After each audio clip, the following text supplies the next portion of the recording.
What's going on, everyone? This is the third episode of the coaching journey series from stalling to mauling.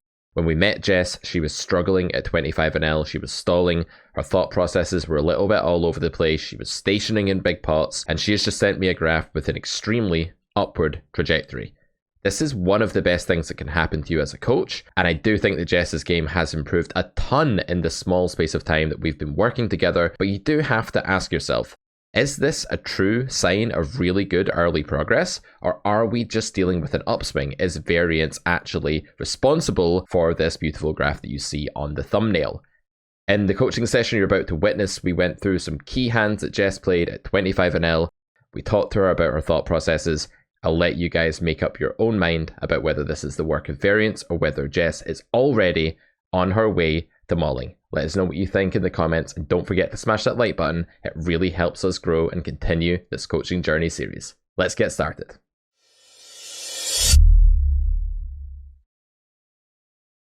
Ladies and gents, it's that time again. We are back with episode number 3 of From Stalling to Mauling. So this is a session we're going to look at today where it's really interesting. I'm glad you brought this to me. So you've sent me a session in which you said that you lost, but you feel like you played really well. And I think this is an excellent thing to establish for your own sanity. Like, when are our losing sessions partially or fully our fault? And when are our losing sessions just, the work of variance, and maybe we actually kept the damage down? But maybe we can start with an update. How's poker been? What's going on in your game? Just let the audience know how things have been. Poker's been all right. I think I'm playing well and kind of taking on board some of the things that I've been learning. Like I was saying, I do feel like I'm changing the way I play, because it's feeling kind of weird to me sometimes when I'm checking back, when I don't see a reason to value bet or bluff. It's feeling weird to check back and feeling a bit passive. So it's definitely changed like the way I'm thinking about things, because it's feeling uncomfortable. But I do feel like I'm playing a bit better. Straight away. I think my graph is starting to trend up. I'm in profit for February. Good. Small profit, but it's profitable. That's because you're getting coached, otherwise you'd be losing 60 buy-ins, so that's the only reason for that, of course. And there's no variance involved and none of your own ability that existed beforehand. Good. So I think when you change your game and you start doing different things, it should feel a little bit wrong at first, because it should really drag you out of your comfort zone. If we weren't doing that, you'd have to really ask, in what sense are we helping or changing your game if there wasn't that transitionary period where you felt a bit lost in some spots? Or not lost, but a little bit just sort of out with your normal comfort zone maybe. And I do think that like the terms too passive, too tight, too weak, too spewy, too aggro, all of these terms are really terrible toxic terms in the poker world. And I know I'm always being the language police with you. I know that one of the main things I've done since you joined this show is sort of like say you can say X, you can't say Y, but even like things like too tight, you need to be really careful when you say something like too tight, because too tight to me would mean I made a mistake in the direction of tightness. My play is too tight if and only if my play is worse than an alternative which is more aggressive. Oftentimes you might be doing something that would commonly be perceived as too passive or too tight by some people or by your former self, but that doesn't mean it's necessarily like a lower EV play than a more aggressive action. It may even be a higher one in many of these spots where you were aggressing without proper purpose. So if we go back and watch episode 2, guys, and episode 1 while you're at it, definitely watch the first 2 episodes in the series before you watch this one. What you'll see is that a lot of Jess's bets and aggression were great, but some of it was a little bit untempered, and we've been trying to rein it in a bit and sort of make sure that you know why you're aggressing, Jess. Why are you betting? Are you value betting? Are you bluffing? And really focusing on those 2 principal reasons for betting. Yeah, definitely. I've been thinking a lot about our equity as well, like on rivers, and kind of thinking about kind of a rough idea of my equity, and then also thinking about, but what is it if I'm cold? Like if I'm raised here, like that kind of thing. And I think that's, yes, just making me think more about each hand. Yeah, absolutely. All right, so let's get into this pocket threes hand. These are in no particular order. I wonder if we can sort of line check a lot of stuff today and fly through these quite quickly. This is the famous last words that I utter because we end up deep diving inevitably, but we'll see how many we can get through. Opening the button here, threes getting called by big blind, flopping a set, life is good, going for a small c-bet here. Yeah, I don't know how much of a part of your game large c-bets are, but this is certainly one of these boards where a big c-bet makes a lot of sense, just because, I mean, you can go either way, but one thing I would say that happens here is that the 25NL pool is a bit passive with respect to check raising, so the small bet, while it's okay in GTO, it does rely on them raising you at a higher frequency than the big bet does. So if you are playing against more of a passive loose pool, you might do better with a large c-bet strategy here, especially with respect to your value bets, rather than the small one. Typically, the lower you go, the more you're relying on re-aggression from villain as a part of the game tree that like gives you the requisite EV. That's a good way to think about it. Okay. So I don't hate this by any means, but I think big is probably a bit better here. Overbet turn seems fine, absolutely. And 4 straight river, and villain leads out. Okay, cool. So first decision point, we face this river lead. What's your analysis now? And then maybe once you've done that, we can talk a bit about what you were thinking in game and whether it was the same or whether it was different. My analysis now is that the villain will have quite a wide range because he just called in the big blind. The check call on the flop kind of leads me to not that much strength and more of a draw, and it is quite a drawy board with the flush draw and the straight draw stuff on there. And then when I overbet the turn, I think that was all right. And at this point on the river, it just feels like he has a lot of kind of fives in his range. He maybe has like ace 5 off, ace 5 suited, which, I mean, he might 3-bet those pre, but he can also call, like you were saying about the passivity of the pool. And when he kind of donks the river for like a big bet, I'm just not sure how many bluffs he has here. That's kind of my thought process on this now. And I think maybe at the same time. Yeah, that was good. Okay, so a few things we can improve. So on the flop, your thought process was very much like, I think their range is still quite wide, weak, fairly capped, merged, condensed. And I'm paraphrasing here and elaborating a little bit for you, but that's kind of what you said. But you also said more of like a draw than a made hand. And I think that part's a little bit suspect because yes, there are flush draws and some straight draws in villain's range here, but some of them actually are pair plus draw. They're like 3-5, 4-5, 4-5 is a straight, sorry, but pocket 5, 6-5, ace 5, things like this that I wouldn't class as like pure draws. And then there are also just a lot of hands like king deuce, ace deuce, pocket 7s, pocket 8s, queen 6, king 6, 10 6, 9 6. I can start rattling off a lot of hands here that aren't actually draws. So for you to say more a draw than a made hand, I think is incorrect. But I don't think it really matters. I think we could maybe, instead of making such assumptive predictions about villain's range, like he has a draw more often than he has a made hand, I think we could just say a capped merged range containing pairs, draws, and pair plus draw. I'd just sort of leave it at that, like be a little bit more vague there so that we can just sort of nail the point of the hand without getting so pixelated about the exact proportion of like draws to value hands or whatever. So I think that's a slight improvement there, if that makes sense. Yeah. Okay, on the turn, I agree that like you can definitely overbet this hand for value. It has massive equity. It definitely qualifies for the overbet region, for the overbet sizing, and I like building overbets against the capped range with an uncapped range on a queen turn from a theoretical perspective. That's good. And I also like agree with you that villain's filtering is quite extreme now, in that they're not going to have a lot of like naked one pair anymore. They're not going to have a lot of like just random flush draw like the 8-9 of spades anymore, because that hand would struggle to just call a turn overbet, which does lead us a bit more to a snug range with which lands on the river with showdown value very, very frequently. There are some ace jack of spades, ace 10 of spades, king 10 of spades hands still kicking around in here. I do think that they're quite unlikely to lead the river, whereas a 5 is a sort of hand that's very likely to lead the river, cognitively speaking. I'm kind of inclined to agree with you here that while you have a set, you do have a bluff catcher. I think it would be a good thing to say, like, I think my hand is a bluff catcher. Now, I think that was implicit in your analysis that you thought it was, that it only really beat bluffs. And I agree with that. And then I also agree that, like, the 5 is really prevalent here, and this is a super underbluffed kind of node usually. I don't think folding would be bad here at all. It'll somewhat depend on the type of fish. The more spewy they look, the more we just want to call here and just imagine they're just losing their mind a little bit. But yeah, the key here is the filtering. When villains filter strongly by calling a turnover bet and then pot river, that sort of combination of actions is incredibly powerful and just value oriented. And so like I'm quite a fan of a fold here actually. So let's see what you did. The moment of truth. Dun dun dun. What did you do? You folded. So that is actually real progress, and whether like the chat pros come on here and go, oh, you can't fold, and whether they do that or not, it doesn't really matter. The point is that you made a fold in a spot where you believed folding was right, and you had the conviction to follow through with that. I have a video coming out. In fact, the video that already came out, this is now Friday, people are watching this on Wednesday, a video came out that was all about how it takes real confidence and guts to fold. It's like, calling is easy. having a set on the river, Jess, and calling a bet out of sort of resigning Crying yourself call. to the crying call, the sadness of calling. That's so easy to do. It takes absolutely no real gusto or humanity to be able to do that. But to be able to stand up to the plate and say, I have a logical thought process that's telling me to fold, and I have the conviction to pull the trigger on said fold and then fold here. Really good progress. I love to see it. Anything else you want to add on that one? No, yeah, just really happy I folded because obviously I can't actually remember these hands. Yeah, it's not easy to earn my praise. Like, it's not something that's easily done. I'm not the kind of coach that's going to shower you in praise to make you feel good. And I think that's kind of obvious. So therefore, it should mean that when the positive verdicts do come, they feel a bit more rewarding because you know that you're not just going to get them for turning up. So that's good. That also means you have to put up with a lot of criticism as well. That's the downside. Yes.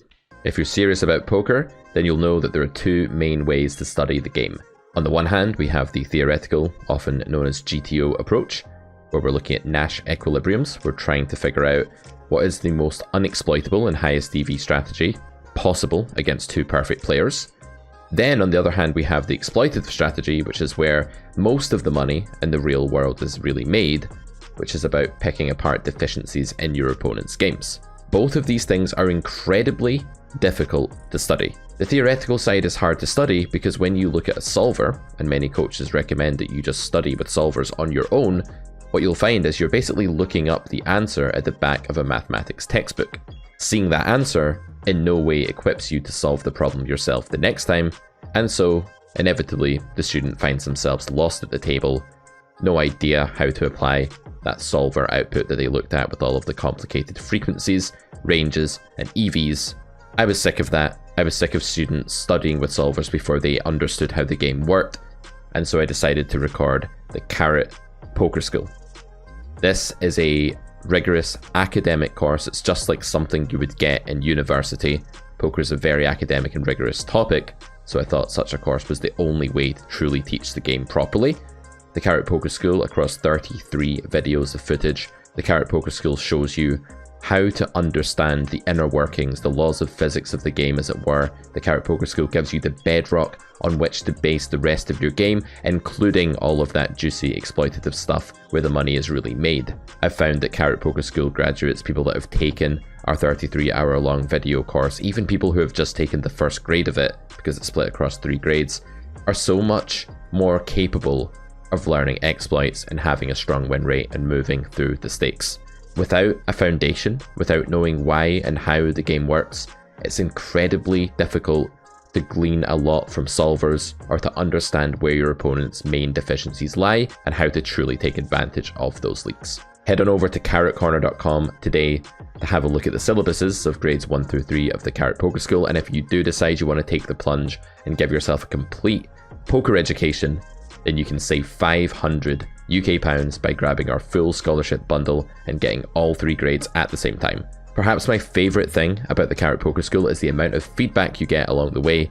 There are homework tasks with feedback from me after every episode, and of course our end of grade exams. There are 3 of these in the courses, there are 3 grades. You can have a go at the exam yourself. This will take you probably 1 to 3 hours depending on how much time you want to put into it, and then you can watch the corresponding feedback video where I give you a complete rundown on how the perfect exam answer should go for each question.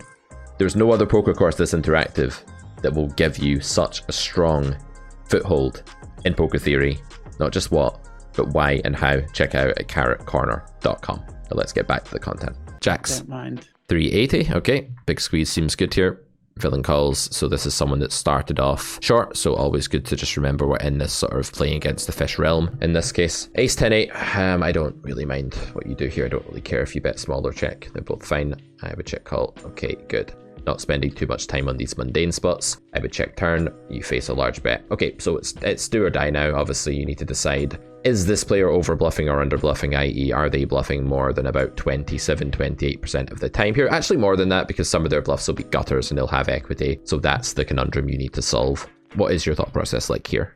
I think at the time, I do remember this hand because I didn't really realise like its stack size. And I feel like on the flop, if I'm going to check call the flop or do anything, I kind of need to almost commit to the hand at that point. In what sense commit? Like as in check raise or just like not fold later? Which do you mean? Yeah, not fold later. Okay. Because if I'm check calling the flop, there's a high likelihood the rest of his stack is going in on the turn as it does here. And then at this point, I'm kind of just in a bit of a rubbishy spot because he's called a 3-bet in position, which has probably a lot of aces in his range, ace-x hands. Okay, let's stop for a second. Proportionately, pre-flop, does he A, have an ace more often than he doesn't have an ace, or B, have a non-ace more often than he has an ace? Oh, God. So in other words, or more than non-ace is more likely, right? By far, because there's so many broadways and ace is only one card in the deck, there's pocket pairs, etc. So I don't actually love the thought process. He has a lot of ace-x. I think that's actually a vacuum absolute thought process where the student only focuses on one hand, counts quite a lot of combos of it, and doesn't do the proportionality thing that you really need to do, where you ask how prevalent is that as a demographic of villain's range, and that's what we're not actually doing there. So why don't we instead say pre-flop that their range is either an equilibrium range, or it's too tight, or it's too wide? Why don't we start from there? Let's really try and get into the habit of saving ourselves a ton of time and being more accurate at the same time by, instead of just listing things in villain's range arbitrarily, let's ask ourselves, how does villain's range compare to a GTO cutoff defense range here? Okay. And how do you think it compares? Is it wider or is it tighter? I would say it's maybe wider, just because he's short stacker, so I'd have tagged him as a rec. Well, yeah, he's a recreational player, and we know that recreational players that are kind of shorter are a bit more desperate. They're a bit more likely to open wide, call 3-bets wide. If you have any doubt about this, watch my video where I critiqued Phil Hellmuth's play, and you will see what happens in games full of recreational players. Not that I'm calling Phil one of them, although that's up for debate. So here we have a situation where we need 27% pot share. We know the player continued too wide pre-flop, probably, or most people in their shoes would have. And the other thing I'm going to say is, have we ever done, Jess, the thought experiment where we compare a fish to the random decision-making program? I don't think so. We've not done that yet, right? Okay, so, well, let's do it. Let's do it. This could be fun. So let's imagine that there is a random computer program that's been programmed. You'll know this as a programmer, that you could make something quite easily that would learn the rules of poker. That wouldn't be too difficult to do. So it would learn that it's allowed to bet or it's allowed to check, and it would learn that the minimum bet is X and the minimum raise is Y. So that's all it knows. It doesn't understand hand ranking at all. It doesn't know what a full house is. It doesn't know what a flush is, because you wouldn't need to know those things to play poker. To play it well, you would, but to actually just sit and play, you wouldn't need to know those things.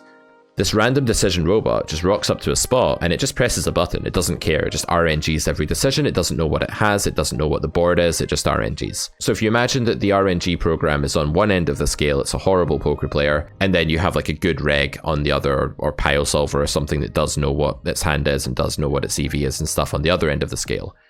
Where does a short stacked random fish fit into the spectrum, where the left hand side is the random button clicking robot and the right hand side is like the strong player? Okay, so much more to the left. I agree. I think it's very much leaning towards the random button clicker. So that means that the bluffs that they show up with here are not actually limited to the classically polarized bluffs that a good player would have. Which means that you're not just dealing in terms of queen jacks and king queens and stuff like that. You're actually going to see 7s and 6s and 9s and jack 10 and 10-9 and any hand for that matter that's just freaking out about a low SBR.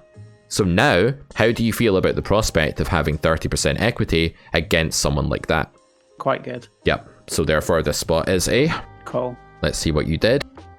Jess opted to fold. So here we have a mistake, and we're not going to call this too tight because we don't need to. We can just say this is a mistake, and the main thing we want to do upon making any mistake is to diagnose the culprit thought. That's the thought that caused the mistake to happen, because the more attention we pay to that and the more explicit we are about that thought, the more we reduce the likelihood of such a mistake happening in future. And here, the culprit thought is what, in your opinion? What was in-game you thinking here that may have been to blame for this error? It would have been the first thing I was saying. Lots of aces. Right. He just calls pre with. Is there a visual fixation here where, because the ace is staring you in the face, it's actually on the board, you're paying more attention to it than you should? Yes. Okay, so that's very common. That may not be the case, but it's very common that people are doing that. So just try to remember that before the flop, the ace was not a large part of the range. It's been discounted by this card coming out on the flop. And then if this player was controlled and was normal, jacks might be a fold, because it might be like, well, this hand has blockers to bluffs, highly so.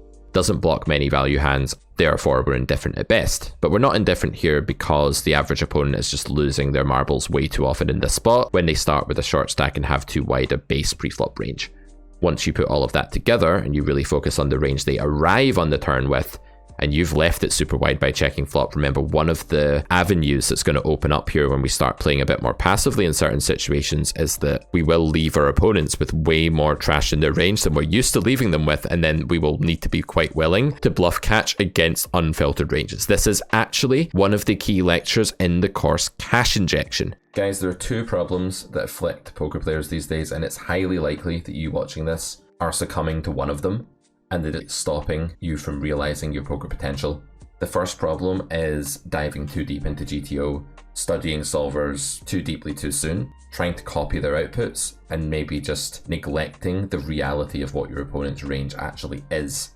So many people have lost the ability to hand read these days. That's a huge problem. On the other hand, you have this problem of not enough detail. Coaches, training sites, coaching for profit schemes giving you literally what they call a playbook, a list of commandments. What people who do that are really motivated to do most is to just get you winning quickly by training you almost like an animal, like a chimpanzee or a parrot. And that doesn't make you a poker player. So Cash Injection is a course that's 10 episodes long that shows you some really killer exploits that are going to work everywhere, micro stakes, low stakes, live. Sometimes people are like, Pete, where does your course work? What stake does it stop working at? And it doesn't really work like that. It just works against most humans. This is mass data driven. We've taken a bunch of information from millions of hands. We've looked at patterns. And I've also coupled that with my own just experience in the game and cognitive understanding as to how people play. I'm going to show you a clip now from Cash Injection. I hope you like it. I hope it whets your appetite. But I do want to let you know that I'm ashamed of this clip. I'm actually not proud of it at all. And that's because my beard in this clip is absolutely atrocious. I don't know what I was thinking. Please forgive me. What has happened to the EV of that choice? Let's locate our hand. Let's turn on the EV view, and we can see that it is now plus 7.77 chips. This is on its way to being a whole big blind, about 3 or 4 tenths of a big blind better than before. This might not sound like a big deal, but over the long run, if you think about it, we express win rates in BB per 100. We're always measuring big blind swings per 100 hands. This is happening in one hand. I have no idea what I was thinking with that facial hair. Anyway, if you like the way this course sounds, it's carrotcorner.com to pick up Cash Injection today and learn some skills, tips and tricks that are going to help you crush the competition quickly, but with full knowledge of what you're doing and why you're doing it. That's the ethos of this course. All right, Jess, any questions on this hand before we move on? No, not at all there.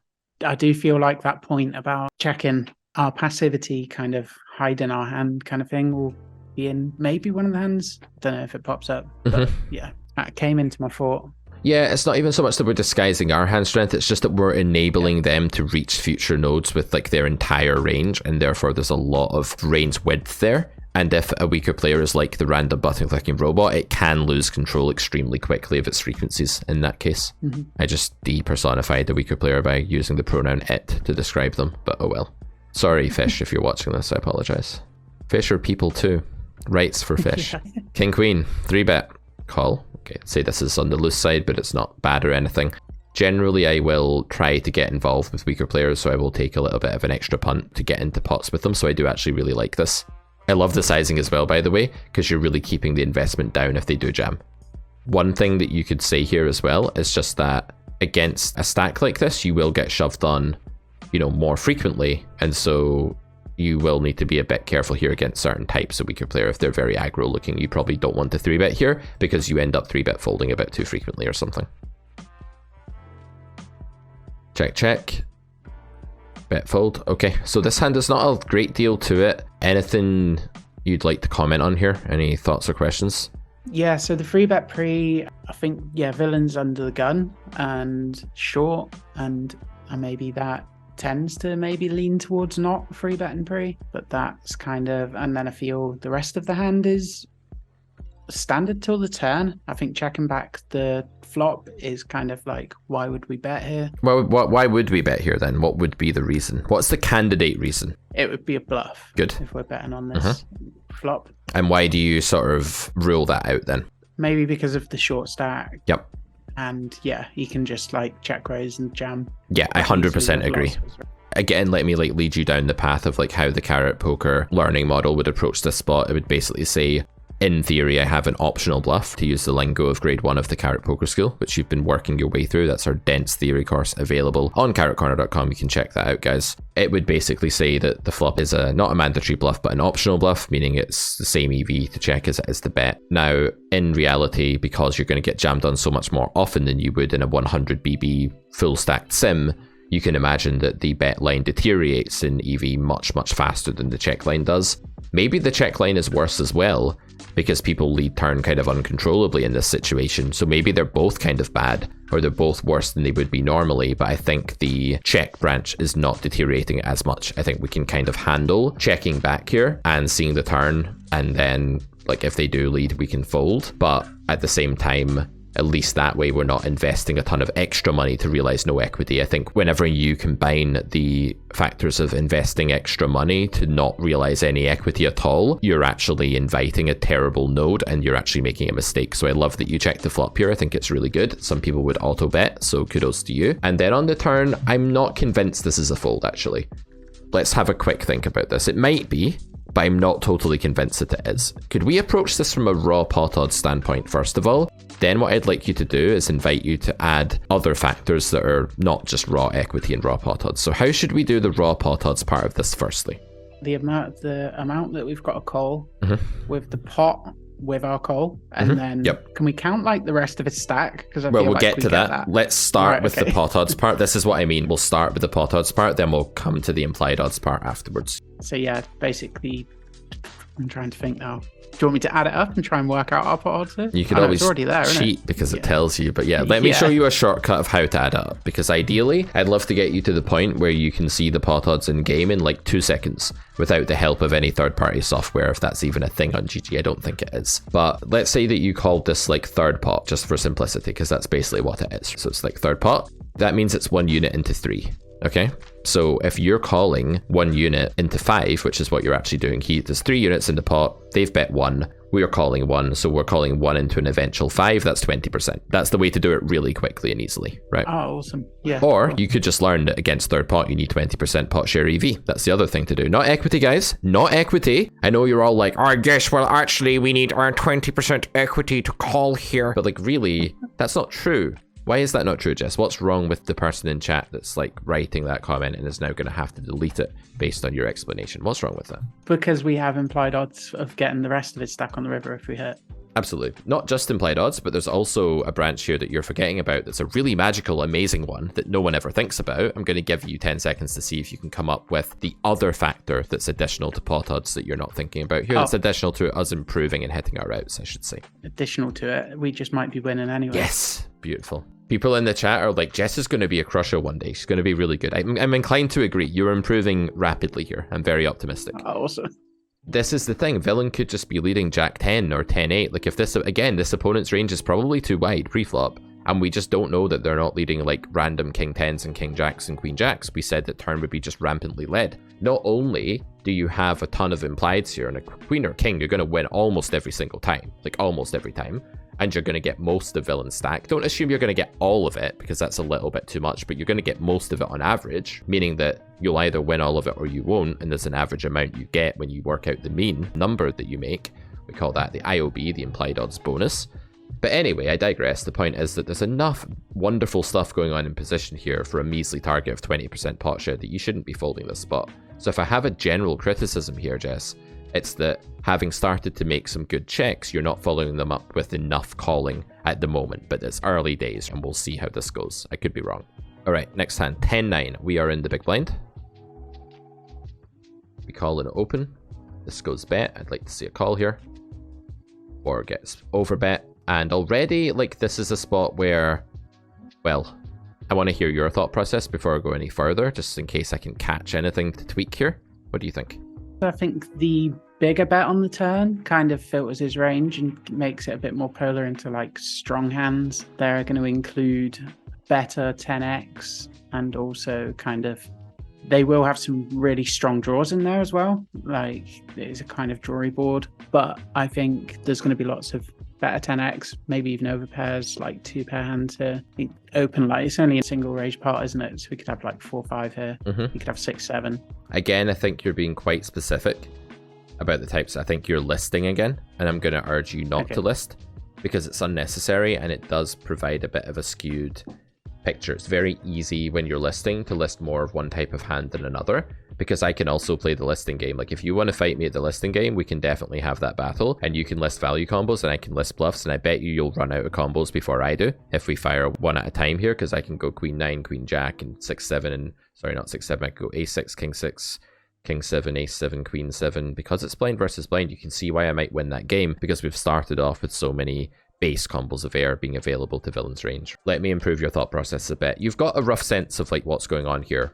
What I would have really loved to hear is the term Bluff Catcher. So to say like against that sizing, we don't beat any value bets, we only beat their bluffs. You've said they have a polarized range and we only beat their bluffs. It's also kind of good though that you don't say polarized 6 times every thought process like Mark did, because Mark got a lot of flack for that in the comments. I think he's grown out of that now, but that was his early teething problem, was just saying polarized every time he didn't know what to do. You're using it in a good way where you're understanding the term, so that's good. But what we could say when we're actually doing the hand reading now is we could start with an implementation of the line equals player type equals range thought process. So line, player type, range, the sort of like LPR it would be called, I guess. If you can make a fun acronym for that, then go for it. I was teaching a bridge class last night, and I kid you not, the people who made this bridge course that I'm teaching made an acronym called LIS, and they called it Living in Sin. That's what they called it, and me and my class had a good laugh over that. So maybe you guys can come up with a better acronym to explain what LPR is, right? But it's this idea that like we're going to look at line, player type, and then range. So line is an overbet. Now we come to player type. Which player type overbets? Aggressive. Reg. Reg. Let's just stop it. Like reg that's not a total like cockroach net reg that lives under your floorboards. Like if this guy doesn't live under your floorboards, then like that's normal for an overbet, so that's fine. Basically, that leads us to range, LPR, line, player type, range. So range here would be, well, the base range was really wide because it's a small blind open. So is it A, easier to lose control of value combos here in underbluff, or B, easier to lose control of bluffs here in overbluff? Oh, I don't know. Okay, what if I give you a hint? Queen 9 is 16 combinations. Just queen 9. Yeah, so it's easy to lose control of the bluffs. Ace 6 is 16 combinations. Ace 7 is 16 combinations. King 7 is 16 combinations, maybe, or 4, depending. You get the point, though. Yeah. This is an overbluff node, because it started off as a wide range spot. I know you don't face a lot of overbets, but the thing to really note here is that when you do face an overbet, you're not facing it from passive fish. They don't overbet, generally. You're actually facing it from a subpool that leans aggressive, and you're facing it in a node where it's easy to lose control of aggression because of the base range, due to the landing range being so wide. So actually, when you boil it down in this spot, you see far too many gutters from an uneducated poker player here, and although this player is probably a reg and he's probably aggressive, he's probably uneducated in that he's not a crusher that's playing like really high stakes. He's not like a really advanced scholar of the game. So it's really easy for a normal human, for a mortal, to just overbluff this spot. So I'm absolutely calling here based on that, and I'm going to be okay calling river as well. I'm not going to shy away from that. Never feel like wide range spots like blind versus blind against known regs are underbluffed. They're generally not, unless the line or the board is like extremely different. But we have a course called Grady coming out on this in May or June, but the idea is that this specific texture is one that really lends itself to overbluffing, because we have 4 low cards. That leaves a ton of the just random sprawling combos in villain's preflop range to still exist here en masse, and there's just going to be far too many combos like gutters and stuff like that here in single, just gutters galore basically. So okay, I'd love to see a call. Any thoughts on that before I press on with the rest of the hand? Yeah, that makes total sense. Like, I've never really thought about that, like kind of big bets here. I'm never really kind of thinking about having a bluff catcher, I don't think. I think kind of if I'm facing a big overbet like this, I just kind of look for value hands to call with. Well, you're looking for value beaters, like right? Strong. Okay, but the bigger villain bets, the fewer of those you're going to have. You're not going to have many hands. Don't think about weak and strong, because that's arbitrary. Think about bluff catcher and value beater. So a bluff catcher is a hand that only beats bluffs, and you want to fold all your bluff catchers if villain is underbluffing, and call all your bluff catchers if villain is overbluffing. Doesn't matter what they are, you want to call all of them. So if I had ace 5 here, I would call. If I had 8-7 here, I'm definitely calling. If I have ace jack here, I might call. Although that one's a bit worse, like blocker wise, but I might. If I think the spot's overbluffed, meaning I think villain bluffs more than the GTO bluff to value ratio, then I'm going to call every single hand that can beat all bluffs. Does that make sense? Because I'm winning more often than I need to be. And I'm indifferent in theory. You're thinking about weak and strong. So what you're actually not doing, although you're saying his range is polarized, you're not calibrating your next step, your next thought process to the fact that your opponent's range is polarized. Because if your opponent's range is polarized, it doesn't actually matter whether you have 10-9 or Jack-10 or Queen-10 or King-10. They're all basically the same kind of thing. They're losing to value and they're beating bluffs. So what actually matters is your opponent's ratio of bluffs to value and not how high up arbitrarily your hand is. When you get up to like 10-8 or a set or something like that, or 8-5, you have a different class of hand altogether. Now you have a hand that beats both value bets and bluffs, and it's a no-brainer call, but you don't just want to be calling those hands if you think the spot's over-bluffed, you want to be calling all your bluff catchers too. So I would say that's quite a lot to unpack in a short space of time, but fortunately for you, this video will be public very soon, and you'll be able to do just that. You did call, so it seems like actually in game you had a different thought process to out of game. That's interesting. What's going on there? I have no idea. I would have thought, I have no idea. I'd have thought I'd fold here. Interesting. It might be something to do with the villain. It might be a note. It could be. So you're assuming that the default is that people underbluff over bets on the turn. That might be true in some spots, but pay particular attention to the position and the base range, because that has a huge effect on how likely people are to overbluff or underbluff here. Love the call, definitely the right play. Villain bets river, I would call again. I'd be like, screw you, I need to win a third of the time. I thought you're likely overbluffing turn, I have a bluff catcher, I call. I know it feels gross, but you only need to win a third of the time. And again, it's so easy to overbluff here. All you really have to do as villain is follow through with a bunch of your Queen Jack and Queen 9 and Jack 9, and then you're overbluffing because your value combos are not that abundant. Okay, they can have some overpair. If they're willing to actually pot that on the river, they might not be. And then like the 2-pair plus combos here are really quite rare. The trips plus combos, very rare. Yeah. So I think I'm calling again here. Love it. I love this call down. I love this call down. Yeah.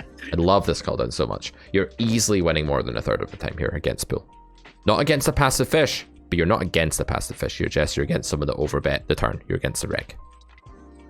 Okay, you can't win them all. And if you win 35-40% of the time here, then you're killing it. You only need to win 32%. So you're killing it if you win like in the high 30s here. And I think you'll win probably 40% here, something like that. That'd be my guess. Which is not great, but it's enough. Yeah, so my thought process at the time must have been entirely different. So when I'm sitting back and reviewing it, that's weird. Well, let's try and solve that then. Like, this hand was a while ago, right? It was probably about a week ago. But what do you think you were thinking in the river here? Do you think you had... Clearly, you didn't have the read that, like, pool was overbluffing this spot because it was small blind. You didn't have that at the time in your toolkit. Is that fair? Yeah, probably. So you might have had some other reason here for calling. I think maybe blind v blind, kind of flush draws missed on the river. The extra 4 takes away one of the sets that he might have. Yeah, and I think that's probably what kind of brought me to the call. Yeah, so that's the case of using texture to hand read. The thing that's missing is that it's also about starting range. So starting range is really important. There could be more emphasis on that. Texture is a big part of it, because if this board was like King, Queen, Jack, 10, Deuce, we can forget all about everything we've just said. It's not going to be the case anymore that this is overbluffed. But on 10, 5, 8, 4, 4, you have like the maximum number of missed single card and double card gut shots possible. This is such an overbluff node if villain isn't careful. So what you'll actually see here in practice is that people will either be grossly overbluffing or grossly underbluffing. And our gambit is that there's enough people grossly overbluffing that we can call and win easily more than 32% of the time. Good job, but I'm hesitant to... I love the textual analysis, but I'm hesitant to give you like 10 out of 10 marks for this, because now we've just added a few things that could be useful in future to this thought process. Yeah. One more hand, guys. Let's go. Pocket kings. Go for an open, pick up 2 calls, and face a lead, which we call. I think this is reasonable. I'm a big fan of transparency in spots like this, just like seeking out what people are going to do next, getting some information. And there's a carrot poker skill concept here, Jess, that I wonder if you could find for me if I give you sort of 10-15 seconds. And it's to do with how much necessity there is for you to raise in this spot. What do you think the concept is, and then how could you evaluate it here? I'm not sure about the concept, but here there's not really much need to raise the board.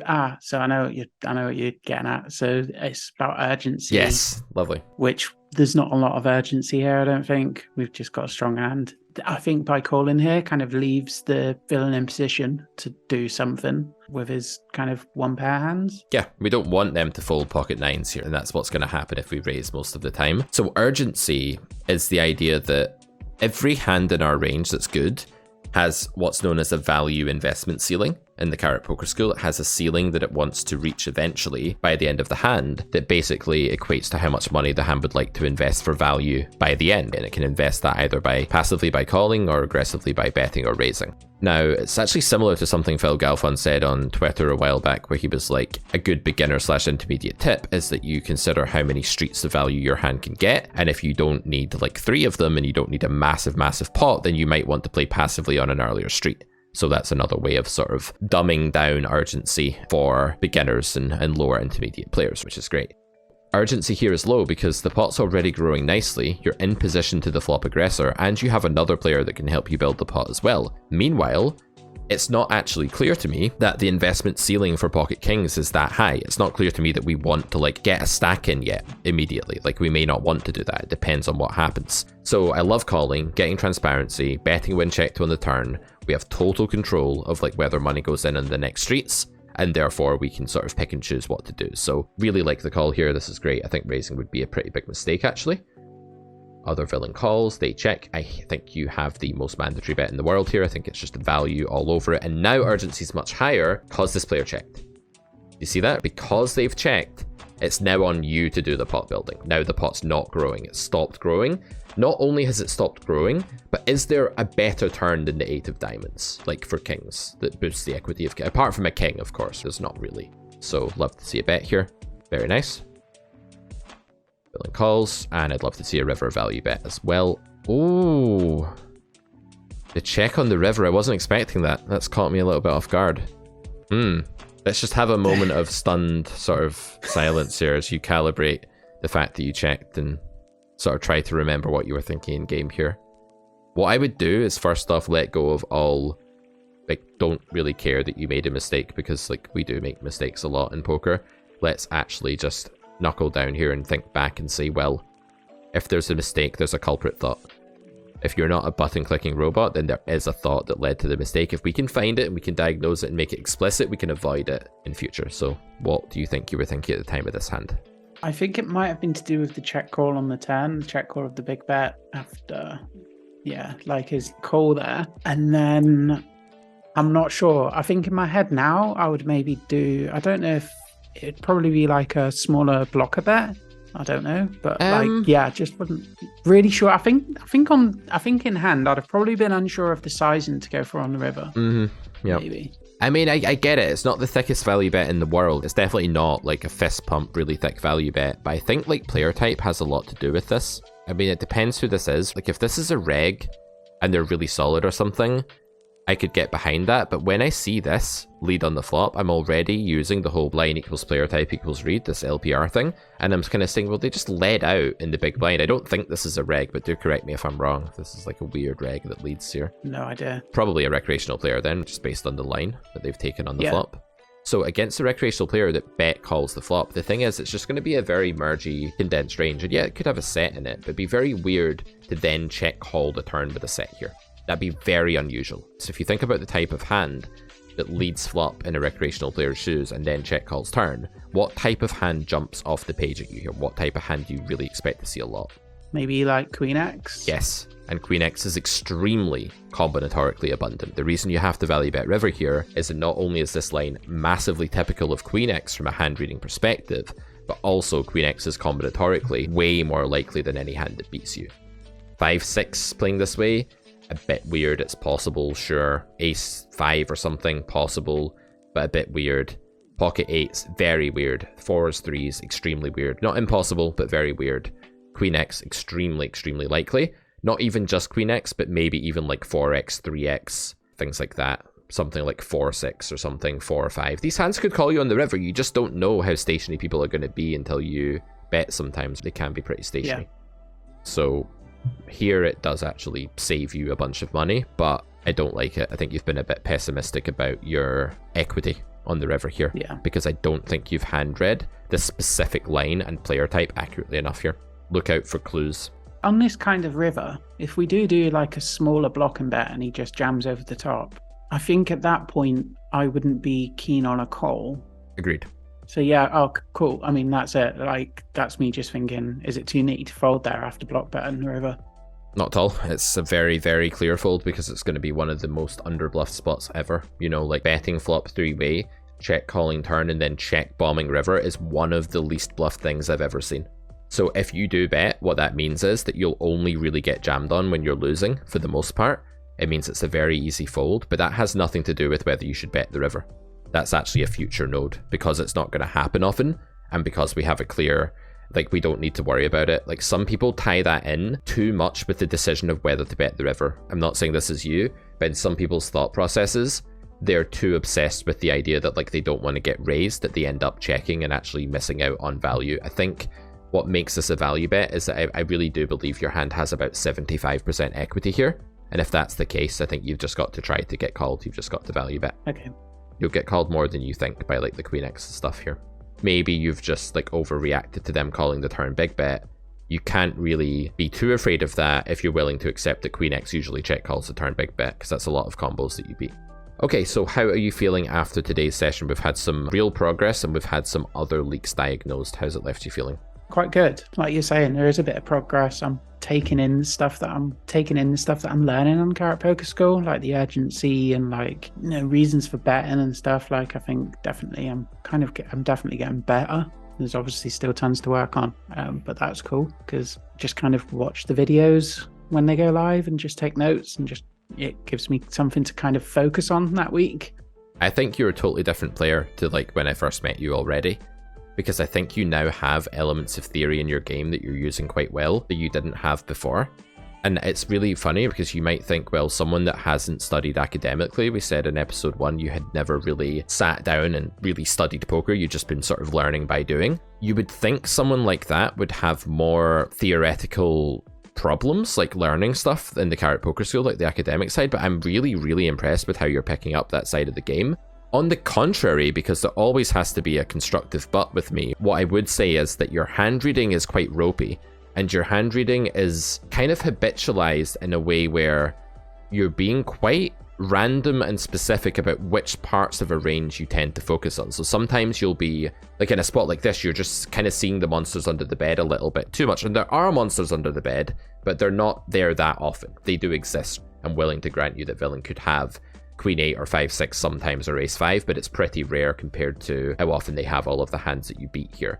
So I think sometimes your hand reading can be a bit skewed by texture. I think you're a bit of a visual person. I think you're quite a visual and practical person, like both, but because you learn more by doing and seeing and being in an environment than you do by, like, conceptualizing in the abstract, I think you struggle a bit with the less obvious parts of ranges, or like the part you haven't focused on in that moment. So here, because the river was a deuce and it brought 3 straight and villain called the big turn bet, I feel like you've put those things together and just come up with, like, a more scary situation than the one that exists. And I think in general, what I'd love to focus on from now on is hand reading. And not from now on, but maybe next time we do a hand reading special. We did this with Mark 2 or 3 times because Mark was particularly weak in this when we first started. I don't think you're that bad at hand reading. I think that you do have a feel for ranges, but I think when you go through the process of hand reading, you often sort of skew it a bit too far in one direction, or you put the blinkers on a little bit too much sometimes. So I'd love to work on hand reading with you a bit more. Sound good? Yes, sounds great. All right, we will see you back here, Jess, in episode 4. If you guys like the way we do things, don't forget it's carrotcorner.com for all of your paid content, and do subscribe here on YouTube. Let us know what you think about the video and smash that like button to help us grow this channel and continue this series. We'll see you next time.